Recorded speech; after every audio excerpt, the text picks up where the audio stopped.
ఉంటారు చిన్న చిన్న వాళ్ళు, కానీ పెద్ద లీడర్స్ ఎవరు కానీ ఎప్పుడు ప్రభుత్వం ఇప్పుడు కేంద్ర ప్రభుత్వానికి వ్యతిరేకంగా ఎప్పుడు మాట్లాడినట్టు కనిపించలేదు. వాళ్ళ లైన్ లోనే ఉన్నారు కదా జగదీప్ ధన్కర్. మాట్లాడకపోయినా లోపల కొన్ని విషయాలు, తెలియని విషయాలు జరుగుతూ ఉంటాయి. బ్యాడ్ కెమిస్ట్రీ అన్నాక మనకు అన్ని బయటికి రావు కదా. ఇప్పుడు అందరు చూసేది ఏంటంటే ఢిల్లీలో జగదీప్ ధన్కర్ గారు సైలెంట్ గా ఉంటాడా, లేకపోతే ఆ సత్యపాల్ మల్లిక్ లాగా గవర్నర్ జమ్మూ కాశ్మీర్ తీసేయగానే ఇంక అదే విమర్శిస్తూ వెళ్ళిపోయి ఖర్చు అయిపోయేదా, అది అందరు ఎదురు చూస్తున్నారు. ఈయన మాట్లాడితే ఎన్నో చెప్తాడు, ఈయన మాట్లాడితే ఎంతో అల్లరవుతాడు. ఆ పక్కన అలా చూద్దాం. ఆయన చేసింది చెప్పాం కదా. నేను అనుకుంటున్నా కొంచెం ఆయన మీకు పదవి ఇచ్చాక ఆ పదవికి ఆయన మర్యాద చేసుకోవాలి. ఎవరిచ్చారు పదవి గుర్తు పెట్టుకోవాలి. అది ఆ ధర్మం చేసేదా, ధర్మం వచ్చేదా అంటే నాకు కనపడలేదు. అది అలా ఉండగా మళ్ళీ ఈ సైడ్ ఉంది బీజేపీ. నంబర్ 2 పొజిషన్ రాజ్యాంగంలో ఆయన మధ్యరాత్రి తీసేయటం, రిజైన్ చేయటం, ఇదంతా చేయొచ్చా? అది నేను బాధపడుతున్నాను.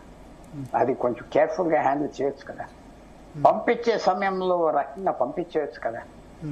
అది ఎగ్జిట్ చాలా థాట్లెస్ గా, టాక్ట్లెస్ గా ఉంది. ఎందుకంటే రాజ్యసభ సెషన్ ఇప్పుడు ఇన్ని రోజులుగా జరుగుతుంటే ఎప్పుడో రిజైన్ చేయాల్సింది పోయి రాజ్యసభ సెషన్ జరుగుతున్న రోజే ఎందుకు చేయాల్సి వచ్చింది? మధ్యాహ్నం ఫోన్ కాల్ వచ్చి ఇమీడియట్ గా రిజైన్ చేయమని చెప్పారు. ఫోన్ కాల్ వచ్చింది. ఫోన్ కాల్లో ఎప్పుడు గొడవలు మాట్లాడుకోకూడదు. ఫోన్ లో అది అందరికి తెలుసు. పక్కన కూర్చుని ఎదురుగా మాట్లాడితే టెన్షన్ రాదు. ఫోన్ లో 100 గజాల దూరంలో ఉన్న వాళ్ళు ఫోన్ మీద మాట్లాడుకున్నారు. నువ్వెంత అయిపోయింది, ఫినిష్. ఒబీడియన్స్ అలవాటు అయిన వ్యక్తి ఆయన మాట్లాడేది ఈయనతో. ఈయన చాలా మందిని చూశాయి. దేవిలాల్, చంద్రశేఖర్, విపి సింగ్.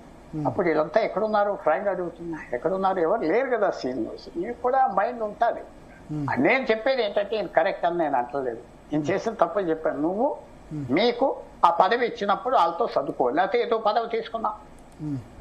నేను చేయలేదండి, నేను స్వతంత్రంగా ఉండే మనిషి, నేను ఇలా ఉంటాను చెప్పి తప్పుకోవాలి.